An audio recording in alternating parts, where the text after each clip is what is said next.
Hello, good YouTube world. How's it going? All right, what is up, guys? Today we're going to be reviewing Dustin's 2015 Epic Bay Boat 22 SC. We're going to be talking about the ins of it, the outs of it, how far we've had it, how skinny we've had it, all the latches, anything you can think of. We're going to try to go over it in this video. Let's go. I love this boat. We've beat the hell out of this boat. This thing has handled everything we put it through. So a couple upgrades that we have done to the boat is we put a Rodan on the front, so we have spot lock. We have dual battery setups in the rear, and it has dual power poles in the boat. So this hatch is the main hatch that we use for offshore trips. We fill full of ice, and we use it as a fish box. Now on each side of the boat, on the front, has rod lockers. This one I just use for extra tackle storage and landing net storage and bait net storage. This side gets used for, if Brandon's on the boat for the day, his camera gear. If not, it gets used for basically whatever else extra storage that we need goes in here. So this boat comes equipped with 2 bait wells. Front live well, back live well. Back one I think is 55 gallons, the front's 25 or 30. This is the main one that I use every day. Yes, the boat is dirty. It has been raining for 6 freaking weeks, it feels like, down here in Florida. It happens. Right here is another storage compartment. We keep the dry box in here. It has my on and off switch for my trolling motors because I have an onboard charger for those batteries.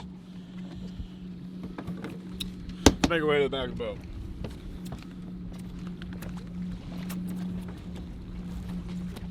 So right here is the second bait well, the bigger one of the two.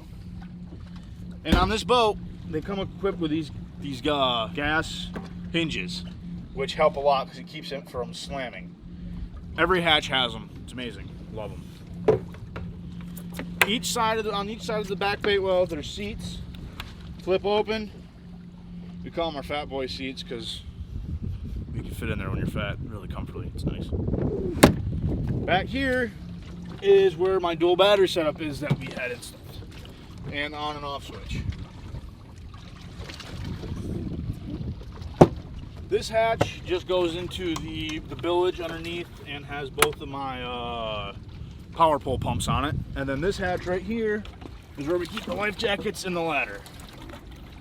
Just another storage hatch. Dual power poles. This boat has a 6-inch Atlas jack plate on it, and then C-Star hydraulic steering on it. So it turns real nice. And then of course it has the 200 Yamaha on, which is. Now right here is the leaning post. This is also opens up, tackle storage, whatever. Keep kind of everything in there, so it's just I don't have to bring my tackle bag with me every day. This boat also comes equipped with 16 rod holders. 4 on the leaning post, 8 on the console, 2 on each side of the gunnel. I have a Garmin, I don't even remember what brand, it's a Garmin EcoMap SV. It has side scan on it, chirp, GPS, the whole 9 yards. It's amazing. I like it, love it, gotta have it. In here, radio, and then my ship to shore radio, basically. All my gauges for everything, my switches for bait wells, lights, the whole 9 yards. Right here's my jack plate, up and down switch, tilt and trim, and then that's about it. This boat we've had in some nasty weather, like we've had it in 5-footers without a problem, which we shouldn't have been out in, but we were, and it's always got us out and back without any issues. The only downside about this boat is the hinges and screws that they use for everything. They're cheap, so that's a couple things that we've had to replace. Otherwise, everything else has been solid on this boat. We have used this boat hardcore, anywhere from 3 to 4 days a week. This boat gets ran and gets used. We've had it in under 13 inches of water. I know online the specs of the boat say they float in 13 inches. They'll get skinnier if you want to jump out and push a little bit. 13 inches, you can use the trolling motor and float around the flat and chase after tailing redfish. This boat with the fuel tank completely full to the brim, me and Brandon, and we're not the smallest guys in the world, and all of our gear, we do 50. Top speed, maxed out. So we normally go, when we do offshore trips, even some inshore trips, we usually fish 4 guys. Usually not the smallest guys in the world. And it's roomy enough to fish 4 people without a problem. Like, you're not bumping shoulders. You all can stand. You all can walk to one side, not launch the guy off the other side. It handles. It's stable, super dry. Like, I think we've only gotten wet on this boat once, and that was the day we were in the 5-footers, and that was just retarded. So right here, guys, is where I keep both of my trolling motor batteries, my big deep cell trolling motor batteries.